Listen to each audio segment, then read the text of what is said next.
Assalamualaikum warahmatullahi wabarakatuh. Izin memperkenalkan diri, nama saya Nabila Aulia Safitri, NIM saya 2012100058. Baiklah, saya dari kelompok 7 akan menjelaskan tentang jual beli. Pengertian jual beli menurut bahasa adalah menukarkan sesuatu dengan sesuatu. Sedangkan menurut syara adalah akad tukar menukar harta dengan harta yang lain melalui tata cara yang telah ditentukan oleh hukum Islam. Yang dimaksud dengan kata harta di sini adalah ada dua macam. Yang pertama harta yang berupa barang, misalnya buku, rumah, mobil, dan lain-lain. Yang kedua yaitu harta yang berupa jasa, misalnya pulsa telepon, pulsa listrik, dan lain-lain. Hukum jual beli menurut Quran Surat An-Nisa ayat 29 yang berbunyi, A'udzu billahi minasyaitonir rajim. Bismillahirrahmanirrahim. Ya ayyuhalladzina amanu la ta'kulu amwalakum bainakum bil batil illa an takuna tijaratan an taradhim minkum wala taqtulu anfusakum innallaha kana bikum rahima. Shadaqallahul adzim. Yang artinya, hai orang-orang yang beriman, janganlah kamu memakan harta sesama dengan jalan yang batil, kecuali dengan jalan yang berniaga, berlaku dengan suka sama suka di antara. Hukum-hukum yang bersangkutan paut dengan jual beli yaitu ada 4. Yang pertama mubah, wajib, haram, dan sunnah. Macam-macam jual beli. Dalam hal jual beli ada 3 macam, yaitu jual beli yang sah dan tidak terlarang, jual beli yang terlarang dan tidak sah, atau jual beli yang sah tetapi terlarang. Jual beli yang sah dan tidak terlarang yaitu jual beli yang diizinkan oleh agama, artinya jual beli yang memenuhi rukun-rukun dan syarat-syaratnya. Yang kedua yaitu jual beli yang terlarang dan tidak sah, yaitu jual beli yang tidak diizinkan oleh agama, artinya jual beli yang tidak memenuhi syarat dan rukunnya jual beli. Contohnya, jual beli barang najis, jual beli anak hewan yang masih berada, beli sperma hewan. Yang ketiga yaitu jual beli yang sah tapi terlarang, yaitu jual belinya sah, tidak membatalkan akad dengan dalam jual beli, tapi dilarang dalam agama Islam karena menyakiti si penjual, si pembeli, atau orang lain, menyempitkan gerakan pasaran dan merusak ketentraman umum. Contohnya, membeli barang dengan harga mahal yang tujuannya supaya orang lain tidak membeli barang tersebut. Rukun-rukun dan syarat jual beli yaitu ada 3 macam. Yang pertama al-aqid, yang kedua al-aqdu, dan yang ketiga al-ma'qud. Al-aqid adalah penjual dan pembeli haruslah seorang yang merdeka, berakal atau tidak gila, dan baligh atau mumayyiz. Yang kedua yaitu al-aqdu, yaitu transaksi atau ijab qabul. Ijab yaitu si penjual mengatakan saya jual barang ini dengan harga sekian, dan qabul yaitu si pembeli mengatakan saya terima atau saya beli. Yang ketiga yaitu al-ma'qud alaih, yaitu objek transaksi mencakup barang dan uang. Barang yang diperjualbelikan yaitu ada 5 syarat. Yang pertama suci, yang kedua ada manfaatnya, yang ketiga barang itu dapat diserahkan, yang keempat yaitu barang tersebut merupakan kepunyaan si penjual, kepunyaan yang diwakilinya atau yang mengusahakan, yang kelima yaitu barang tersebut diketahui oleh si penjual dan si pembeli, zatnya, bentuknya, ukurannya, dan sifat-sifatnya jelas. Dalam melakukan transaksi yaitu ada 5 hal. Yang pertama yaitu maisir, yang kedua goror, yang ketiga haram, yang keempat riba, dan yang kelima batil. Yang pertama yaitu maisir. Menurut bahasa, maisir yaitu gampang atau mudah. Menurut istilah, maisir berarti memperoleh keuntungan tanpa harus bekerja keras. Maisir sering dikenal dengan perjudian karena dalam praktik perjudian, seseorang dapat memperoleh keuntungan dengan cara yang mudah. Yang kedua yaitu gharar. Menurut bahasa, gharar berarti pertaruhan. Terdapat juga mereka yang menyatakan bahwa gharar bermaksud syak atau keraguan. Yang ketiga yaitu haram. Ketika objek yang diperjualbelikan ini adalah haram, maka transaksinya menjadi tidak sah, misalnya jual beli khamr dan lain-lain. Yang keempat yaitu riba.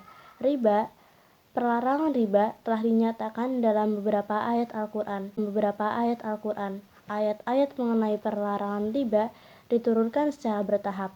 Tahapan-tahapan turunnya ayat dimulai dari peringatan secara halus hingga pelarangan secara keras. Yang kelima yaitu batil. Dalam melakukan transaksi, prinsip yang harus dijunjung adalah tidak ada kezaliman yang dirasa pihak-pihak yang terlibat semuanya harus sama-sama rela dan adil sesuai takarannya. Baiklah, materi selanjutnya yang akan dibahas oleh Nazia Julianti tentang khiyar. Assalamualaikum warahmatullahi wabarakatuh. Nama saya Nazia Julianti. Jadi di sini saya akan menjelaskan mengenai khiyar. Jadi secara etimologi, khiyar adalah hak untuk memilih.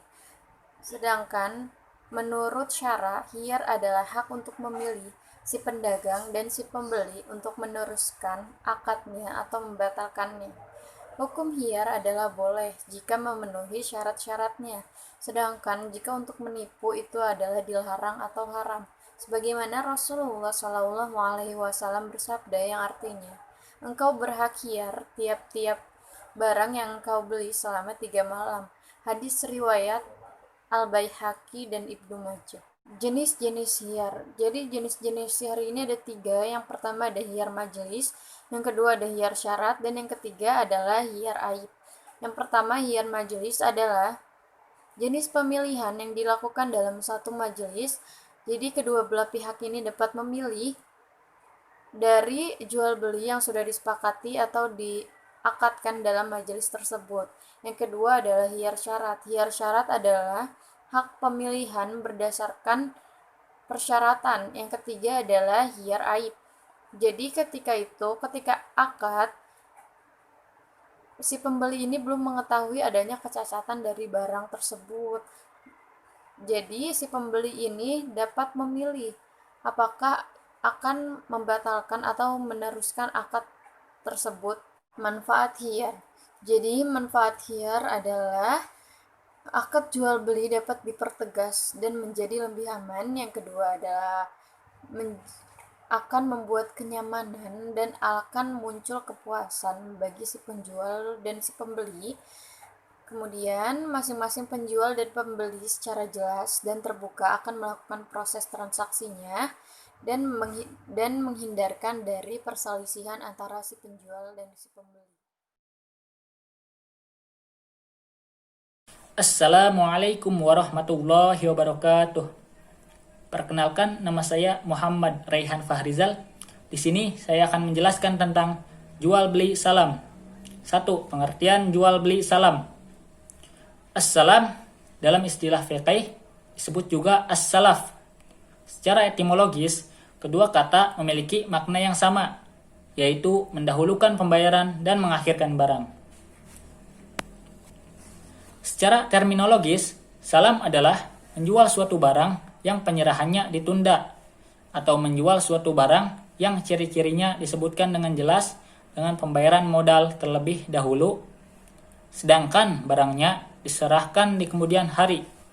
Menurut Sayyid Sabiq, as-salam atau as-salaf, pendahuluan, adalah penjualan sesuatu dengan kriteria tertentu yang masih berada dalam tanggungan dengan pembayaran segera atau disegerakan.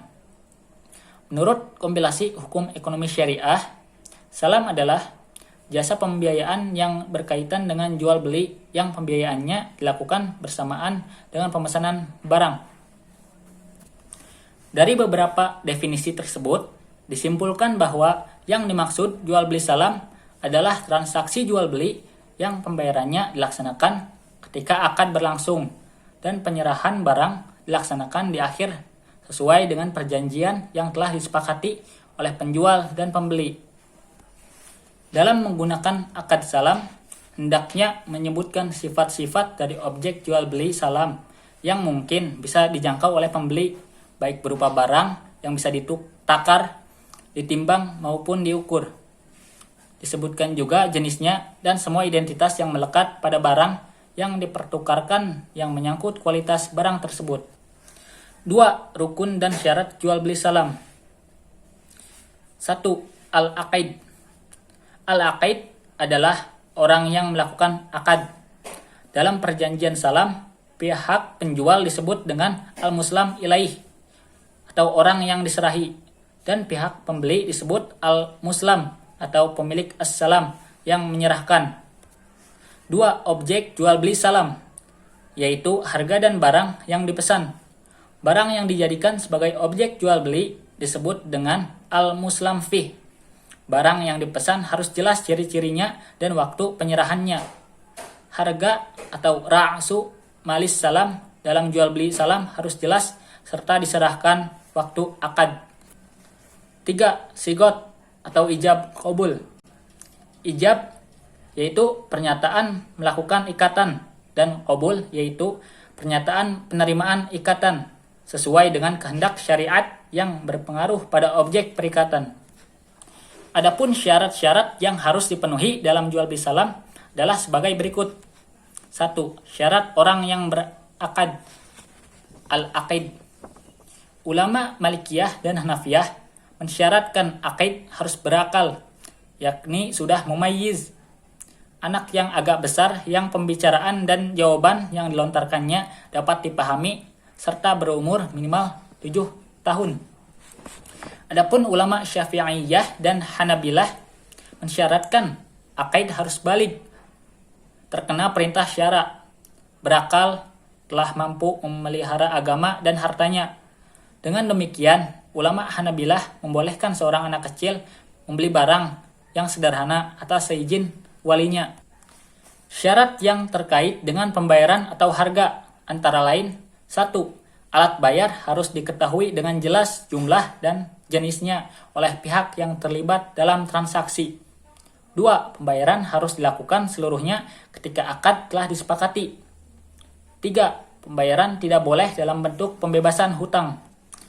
Syarat yang terkait dengan barang diantaranya: 1. Barangnya menjadi utang atau tanggungan bagi penjual. 2. Komoditinya harus dengan sifat-sifat yang jelas, misalnya dengan disebutkan jenis, warna, ciri-ciri, macam, dan ukurannya. 3. Barang yang dipesan harus selalu tersedia di pasaran sejak akad berlangsung sampai tiba waktu penyerahan. 4. Barang yang dipesan dalam akad salam harus berupa al-misliyat, yakni barang yang banyak padanannya di pasar yang kuantitasnya dapat dinyatakan melalui hitungan, takaran, atau timbangan. 5. Penyerahan barang dilakukan di kemudian hari. 6. Disebutkan tempat penyerahan barang pesanannya. Syarat tentang waktu dan tempat penyerahan barang. 1. Syarat tentang waktu penyerahan barang. Mengenai tenggang waktu penyerahan barang, dapat saja ditentukan tanggal dan harinya, tetapi tidak semua jenis barang dapat ditentukan demikian. Syarat tentang tempat penyerahan barang. Pihak-pihak yang bertransaksi harus menunjuk tempat untuk penyerahan barang yang dipesan. Ketentuan ini ditetapkan apabila untuk membawa barang pesanan diperlukan biaya pengiriman atau tempat terjadinya transaksi tidak layak dijadikan tempat penyerahan barang pesanan, seperti di tengah gurun. Syarat ijab dan qabul atau sigot. Sigot adalah pernyataan ijab dan qabul. Ijab merupakan pernyataan yang keluar lebih dahulu dari salah seorang yang melakukan transaksi yang menunjukkan atas keinginan melakukan transaksi. Adapun qabul adalah pernyataan yang terakhir dari pihak kedua yang menunjukkan atas kerelaannya menerima pernyataan pertama. Adapun syarat-syarat ijab qabul yang harus dipenuhi dalam jual beli salam adalah: 1. Tujuan yang terkandung di dalam pernyataan ijab dan qabul harus jelas dan terdapat kesesuaian sehingga dapat dipahami oleh masing-masing pihak. 2. Pelaksanaan ijab dan qabul harus berhubungan langsung dalam suatu majelis Apabila kedua belah pihak hadir dan saling bertemu dalam satu tempat untuk melaksanakan transaksi, maka tempat tersebut adalah majelis akad. Adapun jika masing-masing pihak saling berjauhan, maka majelis akad adalah tempat terjadinya qabul. Pernyataan ijab dan qabul dapat dilakukan dengan cara lisan, tulisan atau surat menyurat, atau isyarat yang memberikan pengertian dengan jelas tentang adanya ijab dan qabul, dan dapat juga berupa perbuatan yang telah menjadi kebiasaan dalam ijab qabul. 3. Menggunakan kata as-salam atau as-salaf. Bila menggunakan kata-kata jual beli al-bai, maka tidak sah menurut pendapat yang lebih kuat. Assalamualaikum warahmatullahi wabarakatuh. Nama saya Miftahul Firdaus dengan nomor NIM 2012 10046 dari kelompok 7. Di sini saya akan menerangkan secara ringkas tentang syuf'ah. Syuf'ah dalam hal jual beli. A'udzubillahi minasyaitonirrajim. Bismillahirrahmanirrahim. Alhamdulillahi rabbil alamin. Wassalatu wassalamu ala nabiyyil mursalin wa ala alihi wa sahbihi ajma'in, amma ba'du. Baiklah, langsung saja kita masuk ke pengertian syuf'ah. Jadi, menurut bahasa, syuf'ah berarti penggabungan, yakni penggabungan secara paksa atas sesuatu hak yang sudah dijual ke pihak lain supaya dijual kembali kepada pihak yang lebih berhak, yakni anggota perserikatan. Dalam kerangka inilah, syuf'ah berarti barang atau pemilikan barang yang diperkongsikan atau al-mashfu'. Dalam istilah bahasa Arab disebut al-mashfu' oleh pihak yang bergabung pada suatu persekutuan milik secara paksa dari pihak yang membeli dengan cara mengganti nilai harga jual yang sudah dilakukan. Dengan istilah lain, dapat pula dikatakan bahwa syuf'ah adalah pemilikan harta perserikatan yang telah dijual oleh salah satu pihak ke pihak lain yang tidak termasuk dalam persekutuan itu, serta tidak pula seizin anggota persekutuan dengan cara mengganti uang penjual ke pihak pembeli.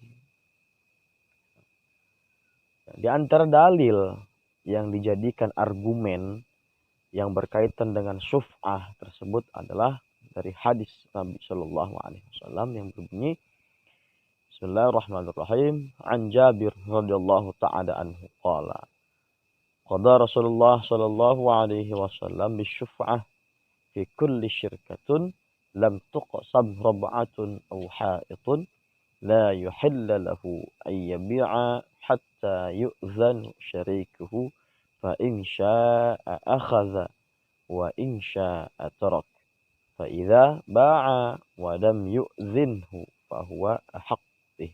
Wahyu Muslim. Dari Jabir radhiyallahu taala anhu berkata, Nabi Shallallahu alaihi wasallam menetapkan atau berlakunya syuf'ah pada tiap perkongsian yang belum dibagi berupa rumah atau pagar. Tidaklah dihalalkan bagi seorang mitra menjualnya tanpa seizin mitra lainnya. Apabila berminat, dia bisa membelinya atau merelakannya.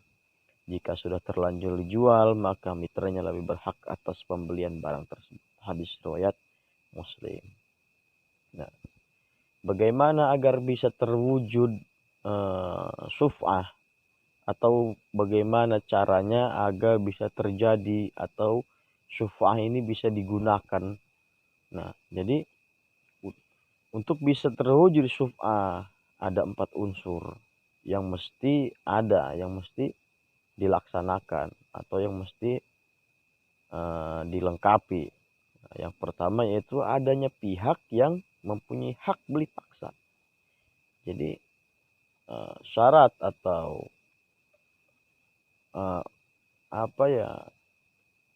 syarat untuk bisa terwujudnya syuf'ah atau agar bisa terjadinya syuf'ah itu yang pertama harus ada pihak yang mempunyai hak beli secara paksa. Nah, itu yang pertama. Jadi harus ada pihak yang mempunyai hak beli secara paksa. Nah, yang kedua, harus ada objek syuf'ah. Ada barang yang untuk disyuf'ah atau barang yang untuk dibeli paksa. Nah, ada objek syuf'ah. Nah, yang ketiga, harus ada orang yang menjual. Nah, yang ketiga ini harus ada orang yang menjual atau al-masfu'. Dan cara melakukan syuf'ah dengan demikian, syuf'ah tidak akan ada bila salah satu dari 4 unsur di atas 4 unsur tersebut tidak terwujud. Jadi ketika syuf'ah dilaksanakan dan syarat yang 4 ini tidak terwujud atau tidak terpenuhi, yang pertama harus ada hak yang untuk membeli paksa, yang kedua harus ada objek syuf'ah, yang ketiga ada orang yang menjual, menjual secara paksa atau masfu'ah. Itu tidak akan terjadi suatu syuf'ah dan tidak akan sah syuf'ah yang dilaksanakan oleh seorang.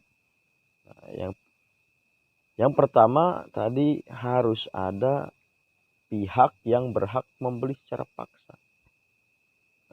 Syarat yang pertama harus ada pihak yang membeli secara paksa. Disyaratkan untuk pihak yang berhak untuk membeli secara paksa, yaitu mestilah dari anggota yang berserikat atas pemilikan barang yang sudah dijual. Orang yang tidak termasuk anggota persekutuan tidak berhak sama sekali melakukan syuf'ah. Jadi orang yang pertama, unsur pertama ini pihak yang berhak untuk membeli paksa. Nah, jadi seorang yang berhak untuk membeli paksa ini haruslah orang yang berkaitan dengan persekutuan. Contoh, kita memiliki sebidang tanah.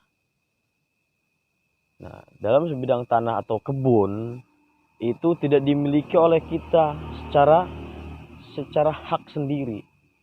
Nah, di dalam tanah atau kebun itu terdapat hak orang atau hak saudara kita, yang mana tanah tersebut mereka mempunyai hak untuk memiliki. Jadi yang pertama yang harus ada untuk terjadinya syuf'ah itu orang yang berhak untuk menjual paksa.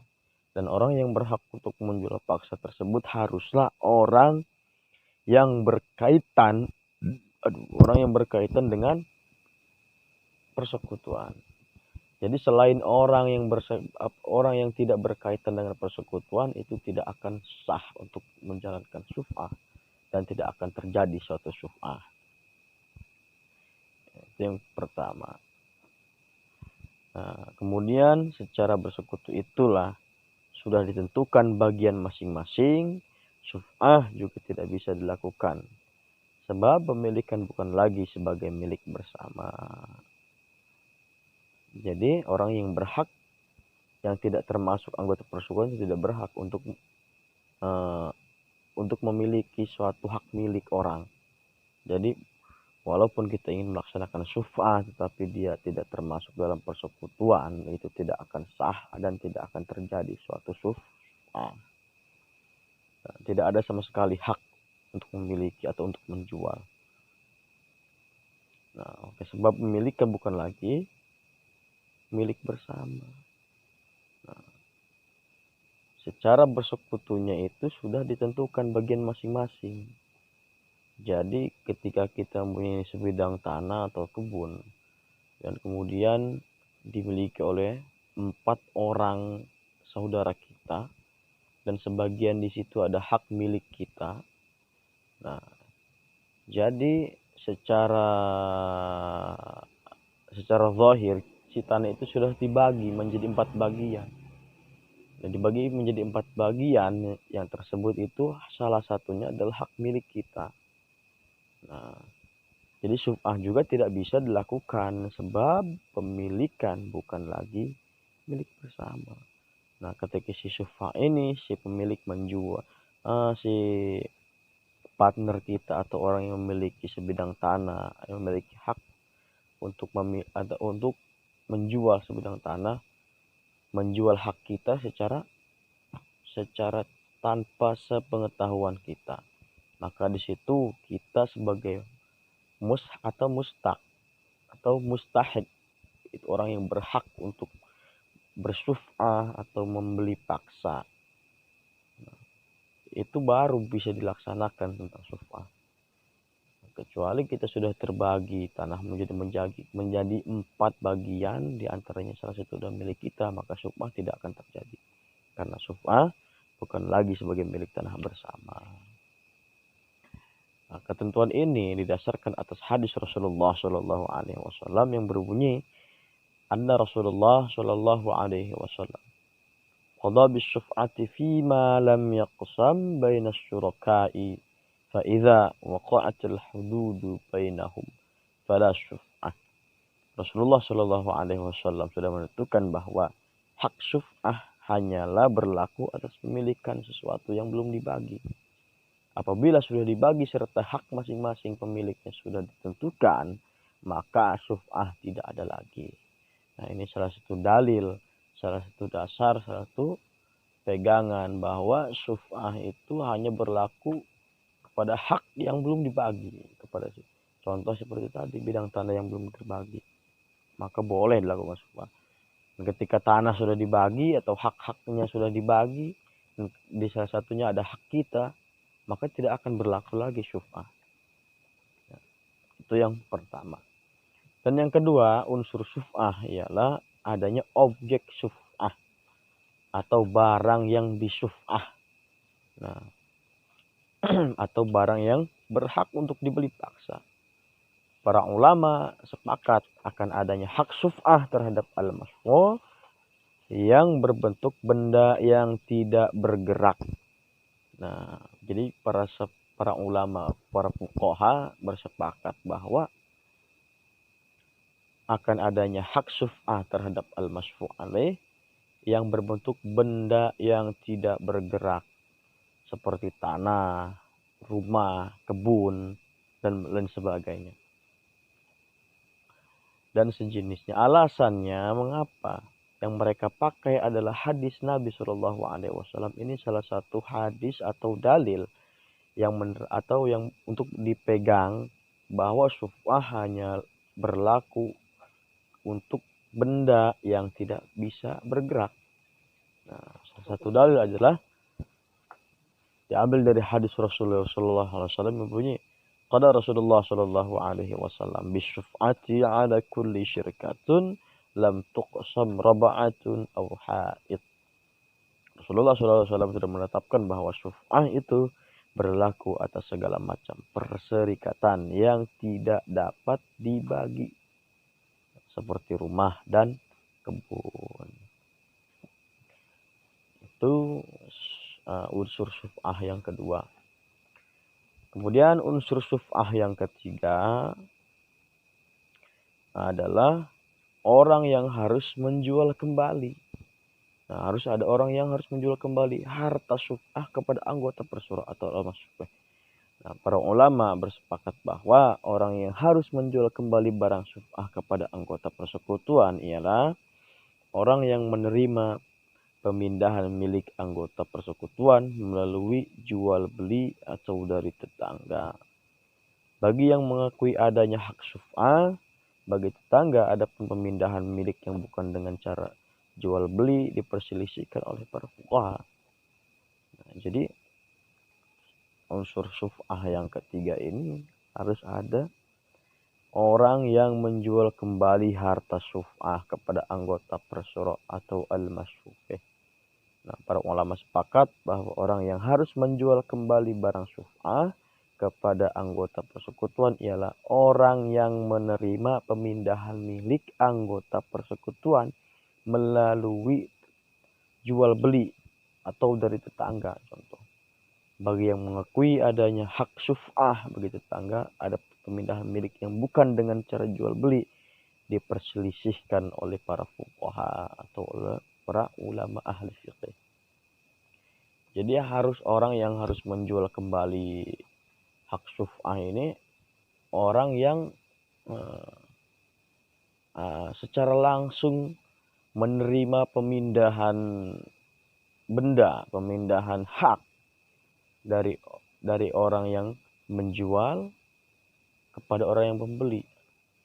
Nah, jadi secara langsung orang yang membeli hak syuf'ah tersebut itu berhak untuk menjual kembali dan tidak berhak kepada orang-orang yang selainnya.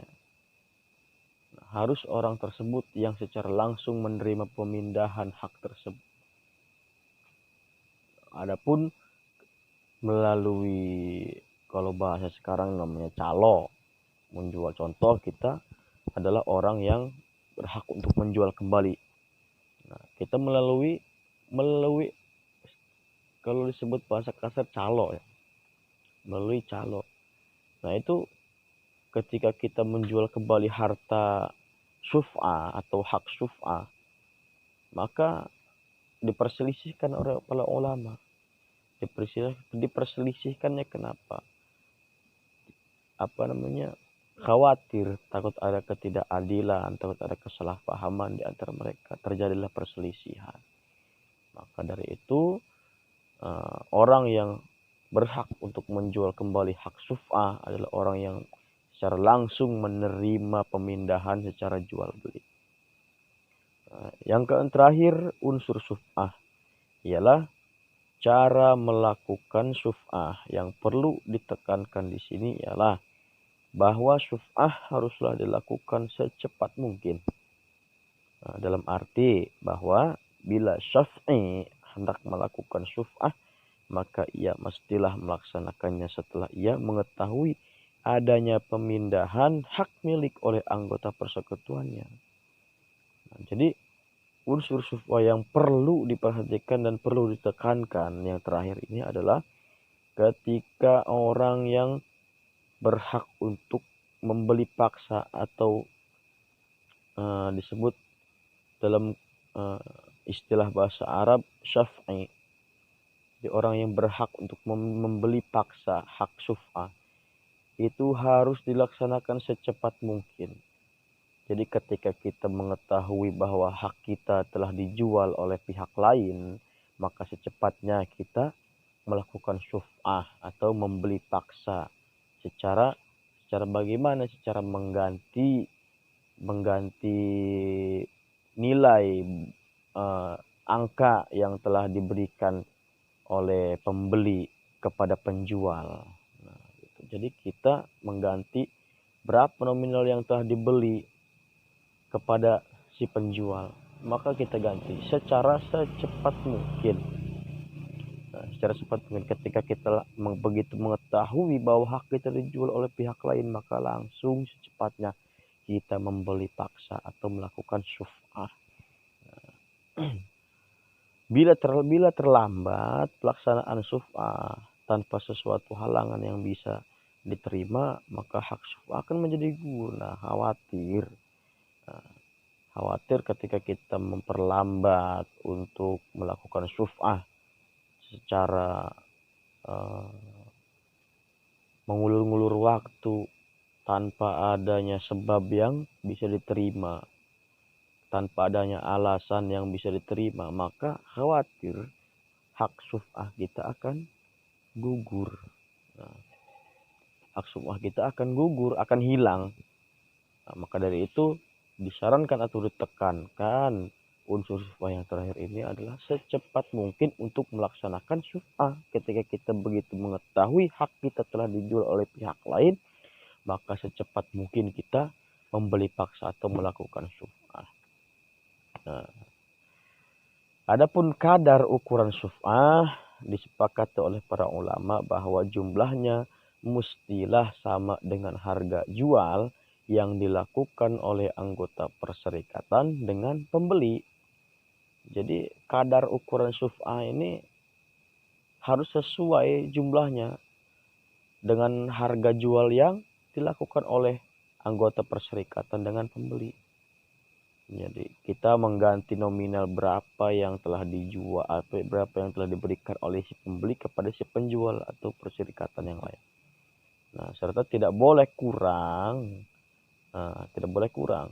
Bagi fuqaha yang membolehkan syuf'ah karena perpindahan milik bukan melalui jual beli, maka pelaksanaan dilakukan dengan cara memperkirakan nilai harga bagian yang dipindah milikan itu kalau sesuatu itu terbatas kadarnya karena syarat seperti diat, lukaan atau yang menghilangkan tulang, maka ganti rugi yang harus ditebus sebagai imbalan syuf'ah didasarkan atas imbalan pertukaran atau pelukaan tersebut.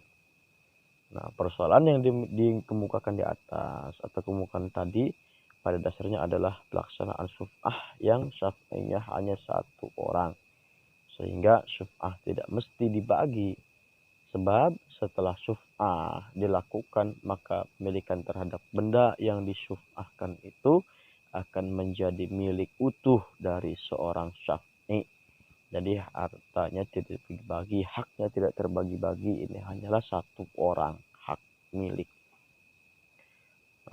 Secara keseluruhan oleh Syafi'i serta persekutuan pemilikan benda yang sebelumnya terjadi akan berakhir.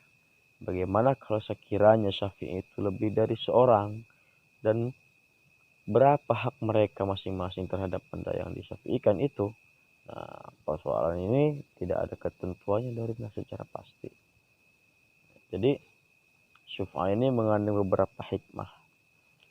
Di antara hikmah syuf'ah atau bersyuf'ah membeli paksa atas barang atau hak kita yang dijual oleh pihak lain. Nah, jadi mengandung beberapa hikmah, ada hikmahnya. Jadi salah satu di antaranya hikmah kita untuk bersyuf'ah ialah mencegah kemadaratan, mencegah perselisihan, mencegah permusuhan atau menghindarinya karena hak kepemilikan Syafi'i dan pembeli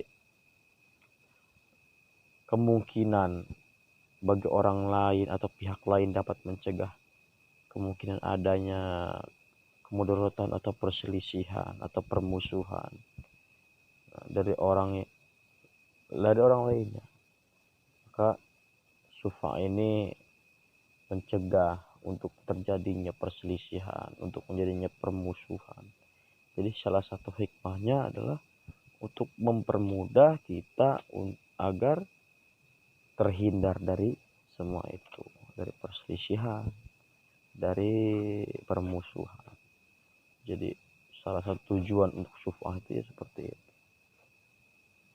Jadi risiko adanya pihak baru yang ikut serta dan lainnya. Ada juga ulama yang berpendapat bahwa maksud kemudaratan adalah risiko persekutuan atau permusuhan. Alhamdulillahirabbil alamin. Wallahu a'lam bishawab.